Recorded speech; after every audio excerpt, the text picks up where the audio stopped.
Hello दोस्तों, नमस्कार। मैं हूँ Rashmi, MEd gold medalist, NET qualify. एक बार फिर से मेरे चैनल एजुकेशन विद रश्मि में आप सबका स्वागत है। दोस्तों, समय को ना वेस्ट करते हुए हम आगे बढ़ते हैं। हमारा जो लास्ट वीडियो था, अगर आपने उसको नहीं देखा है तो पहले आप उसको देखिए, फिर आज की क्लास आप अटेंड करिए, क्योंकि जो लास्ट वाला वीडियो है उसका लिंक भी मैं डिस्क्रिप्शन में डाल दूंगी। क्योंकि आज की जो हमारी थ्योरी है, जो वो सेकेंड पार्ट है, किसका, जो लास्ट वीडियो था उसका सेकेंड पार्ट है। ठीक है, तो लास्ट वीडियो में हम बात कर रहे थे, इससे पहले हम बात कर रहे थे व्यक्तित्व के पदानुक्रम सिद्धांत की। व्यक्तित्व का पदानुक्रम सिद्धांत, ठीक है, इसके बारे में लास्ट वीडियो में या लास्ट क्लास में विस्तार से चर्चा हुई थी। और इसी का जो कुछ पार्ट, कुछ हिस्सा जो रह गया था, यानी कि बहुत लंबी जा रही थी वीडियो, ठीक है, इसलिए मैंने सोचा कि अगर 2 पार्ट में आप इनको पढ़ेंगे तो आपको समझने में बहुत ज़्यादा आसानी रहेगी। तो सब थोड़ा सा रिकॉल कर लेते हैं कि व्यक्तित्व का पदानुक्रम सिद्धांत किसका था। सबसे पहले तो ये इसको व्यक्तित्व का पदानुक्रम सिद्धांत, आवश्यकता पदानुक्रम सिद्धांत, आवश्यकता पदानुक्रम model, hierarchy model of personality, ठीक है, कुछ ये सारे के सारे एक ही नाम है, एक ही सिद्धांत के नाम है, जिसके प्रवर्तक कौन थे? Abraham Maslow. अब्राहम मास्लो, ठीक है। इनका जो व्यक्तित्व का सिद्धांत था उसके बारे में किस तरीके से एग्जाम में क्वेश्चनिंग होती है, इन्होंने जो आवश्यकताओं के 2 स्तर बताए थे, निम्न स्तर की आवश्यकता, निम्न स्तर, और दूसरा उच्च स्तर, ठीक है। निम्न स्तर में इन्होंने क्या बताया था, कितने तरीके की, 2 तरीके की आवश्यकताएं। उच्च स्तर में इन्होंने 3 तरीके की आवश्यकताएं बताई थी कि व्यक्ति के जीवन में इन्होंने आवश्यकताओं का महत्व बताया था। और 5 जो इन्होंने आवश्यकताएं बताई थी, तो यहां से किस तरीके से क्वेश्चनिंग होती है सब कुछ बात की गई है पिछले क्लास में। 5 की 5 आवश्यकताएं, जो इनका सिद्धांत इन्हीं पर पूरा का पूरा आधारित है कि आवश्यकताओं की पूर्ति कैसे होती है और इनका क्या महत्व है व्यक्ति के जीवन में, ठीक है। अच्छी खासी क्वेश्चनिंग यहां से होती है। लेकिन जो इनके सिद्धांत का पार्ट बी है, ठीक, ये आपने पढ़ा होगा साइकोलॉजी की, बीएड की, एमएड लेवल की कोई भी किताब आप उठाएंगे, इनका पूरा का पूरा ये मॉडल आपको मिल जाएगा आवश्यकताओं पर, जो कि पूरा आधारित है, ठीक है।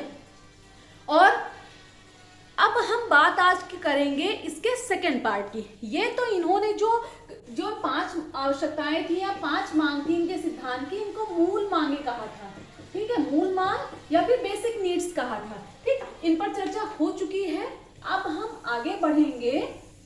अब्राहम मास्लो का जो पदानुक्रम सिद्धांत था, उसमें जो इन्होंने मांगे बताई थी, उसके अलावा, ठीक है, उसके अलावा भी जो मास्लो है, उन्होंने मनुष्य के लिए कुछ अतिरिक्त मांगे बताई, ठीक है, कुछ अतिरिक्त मांगे बताई।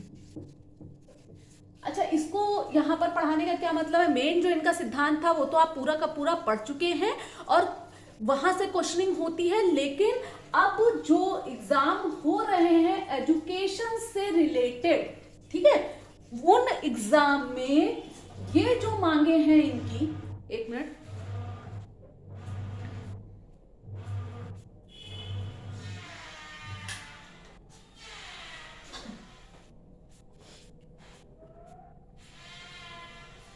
एजुकेशन से रिलेटेड जो एग्जाम हो रहे हैं उसमें जो इनकी जो अतिरिक्त मांगे हैं, इनकी एक्स्ट्रा जो नीड्स हैं, वहां से भी क्वेश्चनिंग होने लगी है। इसीलिए ये वाली जो पोर्शन है, ये वाला जो भाग है, वो भी आपका पढ़ना बहुत ज़रूरी है। क्योंकि जब क्वेश्चन आपके सामने आता है और क्वेश्चन आपका नहीं पढ़ा होता है, तब आप घर आकर उसको ढूंढने की कोशिश करते हैं कि अरे ये कहाँ से रह गया। तब समझ में आता है कि अच्छा, अब्राहम मास्लो की जो मेन थ्योरी थी वो पढ़ ली और साइड वाला जो था वो छोड़ दिया और यहीं से क्वेश्चनिंग हो गई, ठीक है। तो अब अब्राहम मास्लो ने व्यक्ति के व्यक्तित्व के विकास के लिए 4 अन्य अतिरिक्त मांगे बताई, ठीक है, कितनी मांगे बताई? 4 अन्य अतिरिक्त मांगे बताई, जिनमें सबसे पहली है संज्ञानात्मक मांग। संज्ञानात्मक मांग, ठीक है। फिर सेकंड नंबर पर है तंत्रिकागत मांग।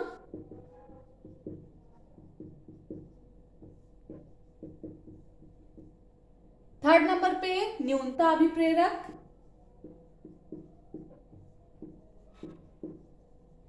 न्यूनता अभिप्रेरक। और लास्ट में है आपका वर्धक अभिप्रेरक। वर्धक अभिप्रेरक, ठीक है। ये 4 तरीके की मांग। अब ये आ गया आपका कॉग्निटिव नीड्स, ठीक है। तंत्रिकागत मांग, न्यूरोटिक नीड्स,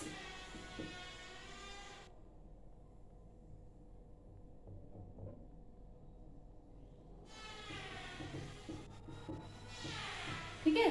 थर्ड है आपका डेफेक्ट मोटिवेशन,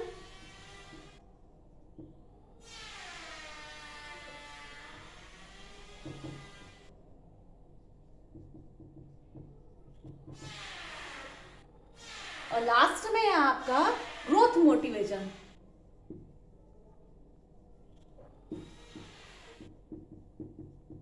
जो लास्ट क्लास थी अब्राहम मास्लो से रिलेटेड, वो यहीं पर आपकी समाप्त हुई थी। आप चाहें तो इसका स्क्रीनशॉट भी ले सकते हैं, ठीक है। अब अब्राहम मास्लो ने क्या बताया कि किसी भी व्यक्ति के व्यक्तित्व को जो 5 मुख्य मांगे हैं या फिर मूल मांगे हैं या बेसिक नीड्स है, वो तो प्रभावित करती ही करती हैं, लेकिन साथ में ये जो 4 मांग है, ये नीड्स जो हैं, ये भी व्यक्ति के व्यक्तित्व को प्रभावित करती हैं। अब एक एक के बारे में हम इसमें जानेंगे कि इनका मीनिंग क्या है और एग्जाम में इनकी क्वेश्चनिंग कहाँ से होती है, किस तरीके से होती है, ठीक है। तो सबसे पहले हम बात करते हैं कॉग्निटिव नीड्स की। कॉग्निटिव नीड्स यानी कि संज्ञानात्मक मांग, ठीक है। संज्ञानात्मक मांग की उत्पत्ति तब होती है जब मास्लो ने बताया कि जो पदानुक्रमित मांग होती हैं, यानी कि जो इन्होंने अपने सिद्धांत में कितनी मांगे बताई? 5 मांगे बताई, और इनको क्या कहते हैं? पदानुक्रमित मांग। यानी कि जहां पर पदानुक्रम की बात आ जाए तो इसका मतलब होगा कि जो इन्होंने अपने सिद्धांत में मेन जो 5 मांग बताई थी, शारीरिक आवश्यकता, सुरक्षा की आवश्यकता और स्नेह संबद्धता, आत्मसम्मान और आत्मसिद्धि की आवश्यकता, ठीक है। तो ये हो गई पदानुक्रमित मांगे, ठीक है। तो संज्ञानात्मक मांग की जो होती हैं, ये जो पदानुक्रमित मांगे होती हैं, इनकी पूर्ति में ये मांग सहायक होती है, ठीक है। ये संतुष्टि में, सॉरी पूर्ति में नहीं, पदानुक्रमित मांगों की संतुष्टि में, ठीक है। कितनी संतुष्टि हुई व्यक्ति में, कितनी नहीं हुई, ये सब इसमें कौन सहायता करता है? कॉग्निटिव नीड्स या फिर संज्ञानात्मक मांगे सहायता करती हैं। अब इसका एक तो इसमें 2 तरीके की मांग होती है, जानने की मांग, जानने की मांग, ठीक है, और दूसरा होता है समझने की मांग, समझने की मांग, ठीक है। अब जैसे कि 2 इन्होंने इसके प्रकार बता दिए कि संज्ञानात्मक मांगे जो होती हैं वो 2 प्रकार की होती है, जानने की मांग और दूसरा समझने की मांग। पहले तो कोई भी चीज अगर हमको पता लगानी है तो हम सबसे पहले उसको पता लगाएंगे, जानेंगे उसके बारे में, और फिर उसको समझने की कोशिश करेंगे या फिर उसको प्राप्त करने की कोशिश करेंगे। एग्जाम्पल के तौर पर मान लीजिए कि जैसे हमको प्यास लगी है, तो सबसे पहले हम जानने की कोशिश करेंगे किसकी, कि पानी कहाँ है हमारे आसपास, ठीक है, हमारे आसपास पानी कहाँ है, और फिर इस बात को जब जान जाएंगे तो समझने के लिए पानी के पास जाएंगे और अपनी प्यास को क्या करेंगे? प्यास को बुझा लेंगे। कैसे बुझा लेंगे? पानी को पीकर, ठीक है। तो जो संज्ञानात्मक मांगे होती हैं वो कोई भी चीज हो, वो चाहे खाना हो, पानी हो, कोई वस्तु हो, कोई भी चीज हो, कोई चीज कहाँ है और वो कैसे प्राप्त की जा सकती है, इन दोनों बातों पर बल देता है, ठीक है। अब सेकंड नंबर पर आ जाता है आपका, यहां पर एग्जाम के क्वेश्चनिंग की बात करें तो जानने की मांग और समझने की मांग, ठीक है। 2 की पॉइंट पकड़ कर रखिएगा कि तंत्रिक जो आपकी संज्ञानात्मक मांग है, जानने की मांग और समझने की मांग, इसके आगे नोट कर लीजिए, ठीक है। फिर सेकंड नंबर पर आपका आता है तंत्रिकागत मांग। तंत्रिकागत मांग, ठीक है। तंत्रिकागत मांग के बारे में आपको क्या बताया कि जो अभी आपने क्या पढ़ा कि जो हमारी जो पहली जो नीड थी, जो हमारी पहली जो मांग थी, वो जो 5 मांगे हमारी हैं, मूल मांगे, उनको पूरा करने में सहायता करती है, ठीक है। अगर वो पूरी हो गई तब तो अच्छी बात है, अच्छे व्यक्तित्व का विकास हो जाता है। और इन केस अगर जो आपकी मूल मांगे हैं उनकी पूर्ति क्या हुई, नहीं हुई, ठीक है। मान लीजिए कि आपकी जो मूल मांग है उनकी पूर्ति नहीं हुई, ठीक है, तो कौन सी मांगे उत्पन्न होती हैं, तंत्रिकागत मांग उत्पन्न होती है, ठीक है। अब मान लीजिए कि हम बात करते हैं शारीरिक आवश्यकता की, एग्जाम्पल से समझेंगे। शारीरिक आवश्यकता में भूख, प्यास, नींद। किसी व्यक्ति के पास खाना नहीं है, ठीक है, उसको खाना चाह कर भी वो बहुत कोशिश कर रहा है, लेकिन वो भोजन तक जुटाने में असमर्थ है, तो उस व्यक्ति में ये मांग उत्पन्न होगी, तंत्रिकागत मांग, यानी कि भोजन नहीं मिल पा रहा है, तो इस मांग के आधार पर बहुत सारी जो मनोदशाएं हैं, जैसे कि आक्रामकता, क्रोध, ठीक है, आक्रामक हो जाएगा व्यक्ति, भूख से उसको गुस्सा आने लगेगा, फिर वो उसमें और चोरी, ठीक है, और बहुत सारी बुराइयां उत्पन्न होने लगेंगी, बहुत सारी मांग उत्पन्न होने लगेंगी। और उन मांगों की जो कहते हैं ना कि क्रम तब तक चलता रहेगा, वो मांगे तब तक उत्पन्न होती रहेंगी जब तक कि उसकी नीड, यानी कि जो भोजन है वो उसको मिल नहीं जाता और उसकी भूख शांत नहीं हो जाती, ठीक है। तो ये जो मूल मांग, तंत्रिकागत मांगे हैं, ये जो होती हैं, ये विकृतता, यानी कि कोई भी विकृतता है व्यक्ति में या कोई भी कमी रह गई मूल मांगों की पूर्ति में, तो ये उनकी क्या करती हैं, पूर्ति करती हैं, ठीक है। ये इतना सबको समझ में आ गया। अब यहाँ पर क्वेश्चनिंग होती है, सीधा सीधा एक प्रश्न होता है कि जब मूल मांगों की पूर्ति नहीं होती, ठीक है, अब्राहम मास्लो के सिद्धांत में जब मूल मांगों या बेसिक नीड्स की पूर्ति नहीं होती तो किस तरीके की मांग की उत्पत्ति होती है, ठीक है। यहाँ पर आप न्यूरोस्टिक नीड्स या फिर तंत्रिकागत मांग, इसको दिमाग में याद रखिएगा बिल्कुल, और इसका मतलब आपको समझ में आ गया होगा, ठीक है। अब हम आते हैं थर्ड नंबर पे, ठीक है। अब थर्ड नंबर जो आपका था वो था न्यूनता अभिप्रेरक। न्यूनता अभिप्रेरक, पहले तो आपको इन चारों के नाम याद करने हैं आपको, इसलिए क्योंकि क्वेश्चनिंग होती है कि जो अन्य नीड्स बताई या अन्य मांग बताई मास्लो ने, वो कौन कौन सी हैं, ठीक। अब जो न्यूनता अभिप्रेरक है या फिर आपका डेफिक मोटिव्स है,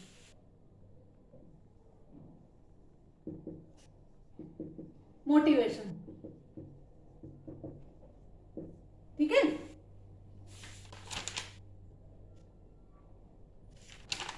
ठीक है, तो अब जिन्होंने पीजीटी का एग्जाम दिया होगा या क्वेश्चन पेपर उठा के देखा होगा या फिर एनटीए नेट का जो लोग लगातार पेपर दे रहे होंगे या फिर पुराने पेपर सॉल्व कर रहे होंगे जीआईसी का, जीडीसी का, तो वहां पर एक क्वेश्चन आता है डी अभिप्रेरक।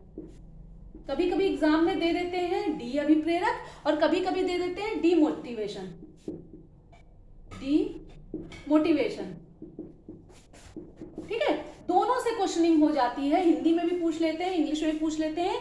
डी अभिप्रेरक या डी मोटिवेशन किसके, सबसे पहले तो इसमें क्वेश्चनिंग होगी किसके सिद्धांत से संबंधित है। दूसरा मान लीजिए मनोवैज्ञानिक, पहले किसके सिद्धांत से संबंधित है, व्यक्तित्व के सिद्धांत से संबंधित है। किसके व्यक्तित्व के सिद्धांत से संबंधित है, अब्राहम मास्लो के व्यक्तित्व के सिद्धांत से संबंधित है। तीसरा इसका फुल फॉर्म क्या होगा, डेफिसिट मोटिवेशन, ठीक है, फुल फॉर्म यहाँ पर आपको फुल फॉर्म इसका लिखना है, ठीक है। तो डी अभिप्रेरक, डी मोटिवेशन बिल्कुल आप रट लीजिए, याद कर लीजिए, क्योंकि इसका जो फुल फॉर्म है क्योंकि अब जब आप इनके नाम हिंदी की बजाय इंग्लिश में याद करेंगे तो इस चीज को आपको रटने की जरूरत नहीं पड़ेगी, ये आपको खुद ही समझ में आ जाएगा कि ये कहाँ से लिया गया है। तो ये सीधा सीधा क्वेश्चन पूछ लेते हैं कि डी अभिप्रेरक जो है वो किसके सिद्धांत से संबंधित है, या फिर अन्य मांगों, मूल मांग के अंतर्गत आता है या अन्य मांगों के अंतर्गत आता है, या फिर कभी कभी इसका नाम पूछ लेते हैं, हिंदी में नाम पूछ लेते हैं। कभी कभी क्या होता है, डी अभिप्रेरक की बजाय फुल फॉर्म में दे देते हैं, पूछ लेते हैं, मतलब कुछ भी हो, फिलहाल डी अभिप्रेरक याद रखना है, अब्राहम मास्लो के सिद्धांत में है, इनके जो अन्य इन्होंने मांगे बताई हैं उनसे संबंधित है। तो डी अभिप्रेरक एग्जाम में पूछा जाता है, इसलिए इसकी जानकारी आपको होनी चाहिए। ठीक, ये तो इसके नाम की बात आ गई। अब इसके बारे में थोड़ा सा हम जानेंगे कि इसका संबंध किससे होता है। अब्राहम, पहला तो आपको बताया कि मूल मांगे पूरी होती हैं तो उत्पन्न होता है। ठीक है, पहला जो था आपका कौन सा, पहला था संज्ञानात्मक जो मांग थी, फिर दूसरा तंत्रिकागत मांग की बात की हमने, मूल मांगे नहीं पूरी होती हैं तो तंत्रिकागत मांगे उत्पन्न होती हैं। अब न्यूनता अभिप्रेरक या डीमोटिव्स की बात करें, डीमोटिवेशन या डीमोटिव्स भी बोल देते हैं कभी कभी इसको। ठीक है, ये किससे संबंधित है, तो जो ये मास्लो की जो मूल मांग थी या मूल आवश्यकताएं थी उनमें निम्न स्तर की आवश्यकता जो थी, निम्न स्तर की आवश्यकता। ठीक है, मास्लो की जो निम्न स्तर की जो आवश्यकताएं हैं, जो डीमोटिव्स हैं, डीमोटिवेशन है, डी अभिप्रेरक है, वो आपके संबंधित हैं किससे, अब्राहम मास्लो की निम्न स्तर की आवश्यकता से, यानी कि शारीरिक आवश्यकता और दूसरा आपकी सुरक्षा की आवश्यकता। ठीक है, अब और इसमें एक चीज और क्वेश्चनिंग होती है कि जो अब्राहम मास्लो ने जो अन्य बताए, अन्य जो मांगे बताई, उनमें से कौन सी मांग आत्मसिद्ध व्यक्तियों के लिए महत्वपूर्ण नहीं है। आत्मसिद्धि व्यक्तियों के लिए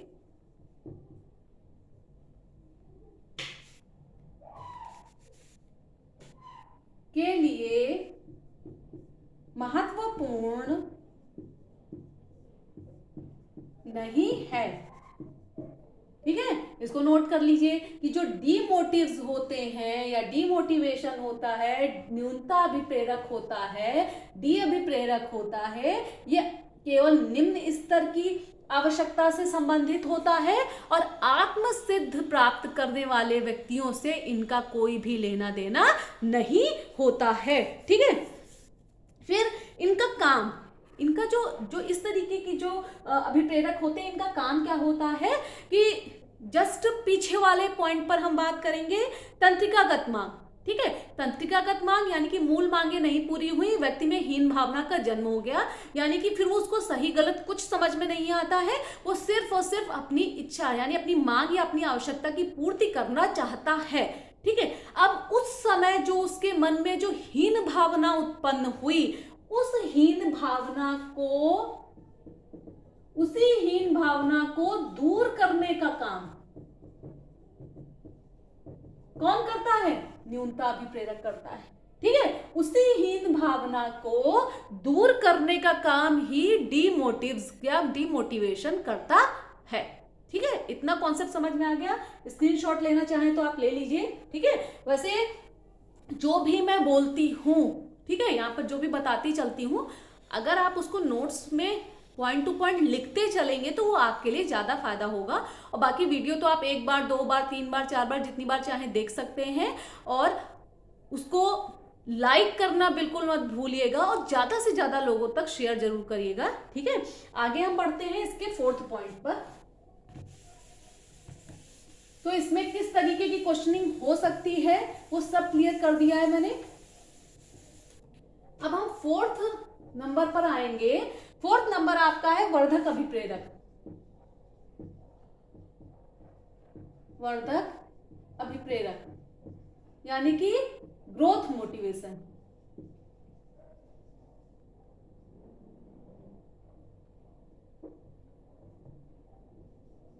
ग्रोथ मोटिवेशन, ठीक है। वर्धक अभिप्रेरकों की बात करेंगे तो वर्धक जो अभिप्रेरक होते हैं वो व्यक्ति की अंतः क्षमताओं को विकसित करते हैं, आंतरिक क्षमताओं को। ठीक है, कौन सी क्षमताओं को? आंतरिक क्षमताओं को, आंतरिक क्षमताओं को विकसित करते हैं।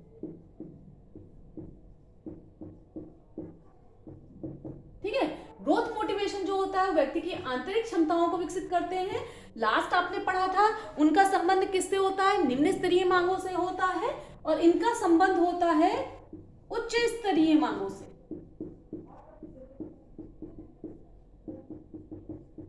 उच्च स्तरीय मांगों से इनका सीधा संबंध होता है, और ये आत्मसिद्ध व्यक्तियों के लिए, आत्मसिद्ध व्यक्तियों के लिए आवश्यक होते हैं, आवश्यक होते हैं। ठीक है, ये आत्मसिद्ध व्यक्तियों के लिए आवश्यक होते हैं। ठीक, और इनको किस और नाम से जानते हैं?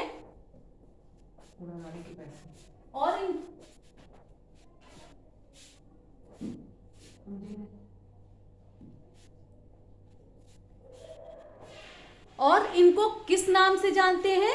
यहाँ पर जैसे कि डी मोटिव्स की बात आपकी की थी, वैसे ही एग्जाम में क्वेश्चनिंग होती है। वर्ड आता है, नोट करते चलिए। Meta needs,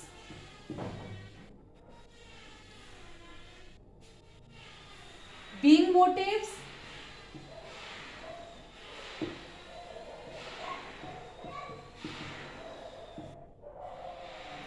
B motives,